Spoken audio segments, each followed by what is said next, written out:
From the world of AV programming and control with James King, I'm Steve Greenblatt, and this is Ask the Programmer.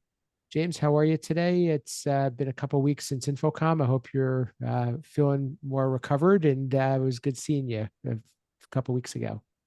It's always great catching up with AB Tweeps and other people at InfoComm or any kind of show like that. And you never know who you're going to run into. I know I saw many people who are a fan of our shows, which is great. So again, if you're out there, let us know. Absolutely. And one of those people that we ran into is our guest this week. And if you missed the last episode, number 169, you got to hear a little bit about his background and his AV journey, but he's here to talk a little bit further. And he is Craig Underwood, the Director of AV Engineering at Moravian University. Welcome, Craig. Hi, Steve. Thanks for having me on the program. I appreciate it. Thanks for being here. It's good to get reconnected. And we had a good chat last week about various things, and one of the things that stood out was that you're in the midst of being more diverse in the control platforms that you are supporting on your campus, and that could be a little unique. I think that in the past it was very hard for somebody to make a switch, and you spoke a little bit about what was behind that, but I wanted to talk a little bit more because what I heard was that it really took you to get comfortable with doing something new before you're willing to roll that out. So maybe talk a little bit about that decision criteria, and maybe some of the aha moments that you had as you were embarking on a new platform. Sure. So let's see. I'm trying to think where's the best place to begin with this. So I suppose one of the motivations to even try a new platform, because we're very heavy into Crestron around here, and so we're looking at, all right, well, how about QSys? One of the main reasons is we've actually been controlling QSC QSC products with Crestron for quite some time, but then we realized, like, well, QSys already has control built in. There was a sort of project that maybe it made sense to just leverage what we already had with the product to say, well, let's see how the control portion of it works. And since we're already doing audio with this, that was a product we already had, so we just maybe bought another license and activated the UCI portion of the QSys, and we're like, well, let's give it a try and see how it goes. This was, I guess, about a year and a half ago when we first came up with the idea. But I think some of the challenges that we ran into, well, some of the challenges I ran into, I guess, was with programming is really with the terminology and how, say, Crestron describes something versus how QSys describes something. And so what you might call like a trigger or a digital rising edge or leading edge or falling edge or something like that. So just thinking about the logic blocks to make the same things happen in one platform versus another, for me, one of the obstacles was just getting the terminology correct. So when they're like, oh, just use this to do that, like, okay, are they talking about this or what is this? So it took me a little bit of time to kind of get over that hump. But once I did, it wasn't too bad. It took some time, but I really felt it was a fun learning journey, really. And it was a nice exercise of the brain after being with one control platform for such a long time. James, I think you had, not that it was something that it was a decision of yours, but you had a similar experience in that you went from one school to another and switched platforms as well. Did you have, can you share in some of what Craig was talking about? Yeah, I mean, definitely. Even before I did the move with the jobs and stuff, I looked at other platforms and stuff.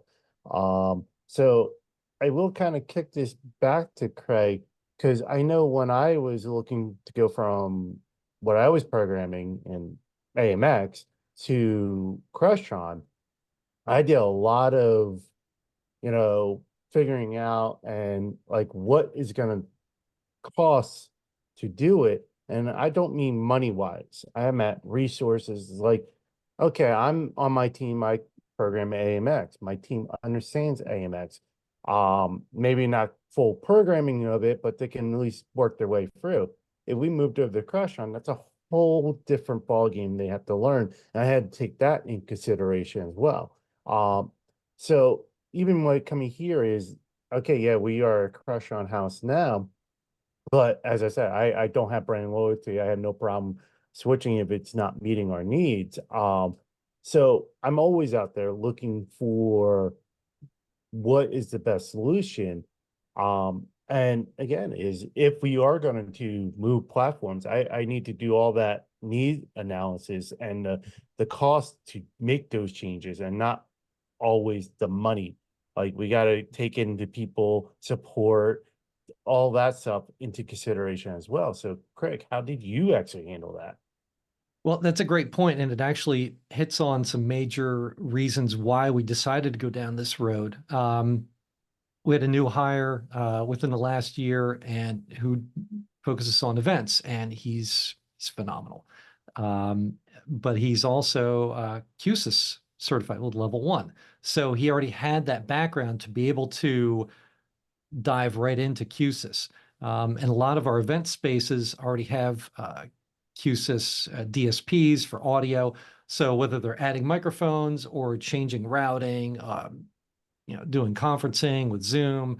So there were things that he would have to have access to, or wanted access to, that he already knew how to get into that platform and manage it. So from a support standpoint, it was really kind of a natural progression to say, all right, well, the people don't need to ramp up on Crestron or some other platform to do all this. Plus it's within the DSP anyway. So, well, let's see about leveraging this a little more. So being able to spin up a touch panel specifically for some controls that he had wanted seemed to be a little bit easier in that particular project. So again, from a support standpoint, allowing some of our IT folks to easily get into some of the web page configurations for some devices was easier based on what we've already had deployed. So the support was absolutely a factor in deciding to go down that route, because yes, you're right. Cost is more than just the equipment.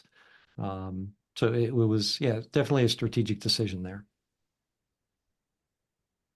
What was it difficult to support both with the fact that you might have to have certain people that are inclined to one versus another, or did you not run into that because you're that intermediary? Yeah, I'm always the intermediary, so there isn't really anyone else I have to worry about. So Okay. as long as I know all the control platforms, then we're good. And I think one of the nice things is too that I haven't really had a need for the rest of our IT department to really dive into Crestron too much in the past, because as standalone classrooms, whatever, with the DMPS, like they've been so stable that you know occasionally they'll just go in and reboot it or unplug it, plug it back in. They don't have to download Toolbox or get into the inner software workings of those devices. Like they just work, right? So but on the QSIS side, those are things that from an event space, things are constantly changing, and we deployed these in specific locations where the audio was changing a lot. So it was more of a natural progression to leverage the entire ecosystem as a whole, rather than say, okay, we're going to control it with one platform, use this for DSP, use that for something else. We just had it all under one umbrella, that we had another person who could directly support that entire ecosystem. So that just ended up working out well for that project. Very interesting. I guess I'm curious, do you see yourself continuing to ride both sides of the fence, or do you think at some point there will be a switchover? I think it depends. At the risk of upsetting any manufacturer, right? Like we Yes. love them both. We love them Yes, of all. They're course. all great, Right. I think they all certainly have their strengths, and it's just nice to be able to choose from two very high quality manufacturers for the specific needs. And that's really what we're looking at. What are the needs of this specific project, of this installation, and which is more appropriate to control it? Right. And we can do both, and which I think is great. It's always good to be able to be agile based on, oh, well, these folks have one product or these have another. I think they're both getting very good at allowing remote support for non-technical folks. I'll give examples on either side. So with QSys being able to fire up like a more technical UCI just for technical folks on a web page or an iPad, but also on the Crestron side with XIO Cloud and then being able to remote right into the touch panel itself and having a screen scrape and being able to operate the room remotely from a help desk location. So I think they've both come, quite a long ways on the support side for those that aren't necessarily Crestron people or QSys people. They're just looking, hey, how can I help a user solve a problem? So that's really what I'm looking at, is how can I help other folks that aren't AV people support these systems, since I am the only one, AV person, other people still need to be able to support it. Yeah, I like that. And I've talked about that before, where the control system is not just the user of the system centric. It also has to be the person who's supporting the system has to have the tools that they need. James, I'll let you weigh in on that. Any any things that you could recommend people who are programming systems to include that would be helpful for someone in your role? Or that, we tend to think about the UI as something that has to be super easy, and it has to be something that is centered around this person who is in front of the touch panel, but the people who are behind the scenes also need certain amount of control. So we could probably talk forever about that. I know we talked about a single pane of glass before for us folks remotely. It's very critical for us tech folks, but I don't think anyone has done a great job at it, because manufacturers, and I don't blame them, don't get me wrong, I don't blame manufacturers, but manufacturers are coming out with their own that works for their product. And maybe a little other products here and there, they skate out there a little bit, but not much. So as a tech manager, why am I gonna spend time and resources when, Crestron has XOI Cloud and, AMX have the RMS, or I think that's what they call it. And then QSC has their flavor, and then, Kramer has their flavor, Aurora has their flavor. Everyone has their own flavor. We don't need to reinvent the wheel. But the problem is, like Craig says, we're gonna put in the best product for the solution. So maybe this room requires Crestron, and the next room requires QSC. Now I gotta have two different softwares instead of having just one that can integrate with all of them. I've talked about this in the past, but back east, I was actually writing my own single pane of glass. I had a lot of bells and whistles into it. I just abandoned that when I left for the new job. I haven't picked it back up, but I have yet to see someone really come out with that kind of product. A lot of them are claiming they have it, but it's not there yet. I don't feel they're there yet. If they do have something that can monitor multiple things, it's a service level agreement that you're with an integrator and they're doing the monitoring. And that's not what I'm looking for. I want myself and my team monitoring it. I know long-winded response to your question there, but yeah, no, I think what people can do is make your interface simple, that anyone off the street should be able to use it. I know for a fact people are not calling Apple to say, hey, how do I use my iPhone? Then why are they calling the help desk of, hey, how do I use the touch panel to turn on the display? If it's that hard, there's a problem. Let's make it simple for them. I agree 1,000%. And I think to your point of, do you have multiple different platforms and then you have to use this to manage this and another software to manage that? Yeah, I get that. And it would really be great to have, some kind of unifying system that can just reach into all those different manufacturer systems and bring it together. So whoever comes up with that is probably going to make a lot of money. Um, but and yet I'll admit it did kind of, I really questioned myself when I was thinking like, do I really go outside of this single ecosystem? Because now I do have to support two instead of one. What are the trade-offs? And then, so I decided again, to take the leap based on the use case of that specific set of spaces. And time will tell as to see if it was a good gamble or not. But I think from a user standpoint, if I have to do a little bit extra work and work between two different worlds, if the end result for the people using the spaces is better, then it's a win in my book. That statement I think is key, because I've actually had that conversation with manufacturers, just not on a single point in class, but just products that I'm looking to solve a problem is as long as easy for the users to use, I'm good. I don't care if it requires more work on my end and my team's end. Yeah, we got to look out for that, make it, but let us do the technical stuff. Like, our users should just be able to go in and use the products and not worry about them. Let the tech people handle the tech stuff. One thing that I think, and Craig, you touched on it a little bit, was the power of using web pages. I think that that gets a little bit undersold, if you will. I think that there's everybody has a web-enabled device, and if you could put certain buttons that you need that will give you either a few controls to fix a problem or to help somebody or get some status just on a simple web page. I realize that when you have a big enterprise, you need more of a monitoring solution, but having a web page with some simple controls and maybe back end features could be very valuable. Can you talk a little bit about that?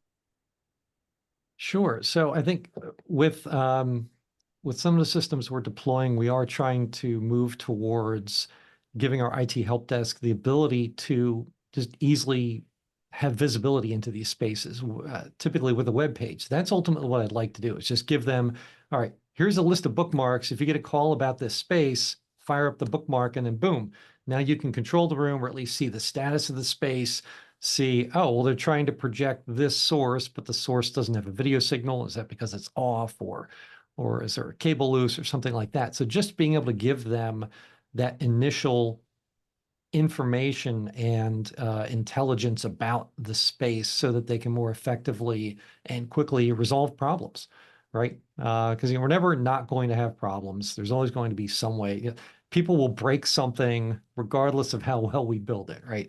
But the flip side of that is we need to have a way to quickly resolve those problems and gather information without relying on a non-technical user to tell us exactly what's wrong. Like if I fire up a web page, I'm going to have all kinds of status, like signal source, power status, all sorts of things, anything I can pull out of those devices to immediately tell me what's going on in there. And then based on what they're trying to do, I can use that to better solve the problem quickly, efficiently, and reduce downtime so that classes can continue. Yeah, that to me, that's as much of the power of what we do and power of a control system as a simple user interface. Well, I never underestimate that. What you're saying is going to reduce a lot more of the issues and the friction, and is probably going to be more memorable than saying how easy this was to use. The fact that you solved the problems and the systems are very reliable. My personal opinion. No, I agree. I agree. Another great episode, Craig. Thank you for being with us. I think we really got to talk about some things that our audience will find to be very interesting. And if anybody else is finds themselves looking at a cross between different platforms or making that decision, please reach out to Craig. I'm sure he'd be glad to speak with you some more. Craig, how could people get in touch with you, learn more about Moravian and what you're up to? Sure. So the best way to get a hold of me is through LinkedIn. Just search for Craig Underwood and Moravian University. You'll probably find me, especially if you're listening to this podcast. We probably have a lot of shared connections. So you can also find me on the HETMA community, community.hetma.org. And yeah, look forward to chatting with anybody. Excellent. Thanks for being here for the past 2 episodes. James, Thank how you. can people get in touch with you, learn more what you're up to, and continue the conversation? Again, this was a great one, Craig. Thank you. Again, you can find me on X, Twitter, whatever we're calling it, at AB_James King. I'm on LinkedIn as James King. I'm on the Ask the Programmer community in there as well. Anything with HETMA, you can find me there. Again, Google me, you'll find me. Wonderful. And as James said, we've built a community on LinkedIn for the Ask the Programmer listeners and audience and supporters and everybody who wants to talk more about programming in an unfiltered manner that is not affiliated with any particular manufacturers. So please join us there. It's anybody can join in the group, but if you want also to be sure to get a hold of James and me, just connect with us and we'll get you into the group. So check that out as well. Additionally, my company Control Concepts is a supporter of Ask the Programmer. And if you'd like to be a supporter, if your organization is interested in being mentioned on the show, please reach out to us about that as well. My company helps programmers by building the building blocks that help to connect products as well as solve some of the common programming challenges through modules, drivers, and plugins. So please check us out if you'd like to learn more at controlconcepts.net. For me personally, you can reach me at Steve Greenblatt on social media. You can also find this podcast on YouTube or your favorite podcast player. We'd really value a rating, review, comment, and your feedback, as well as a share of your favorite episode. And we hope to see you, and we look forward to seeing you in the LinkedIn community for the LinkedIn group for the Ask the Programmer community. And until next time, this has been Ask the Programmer.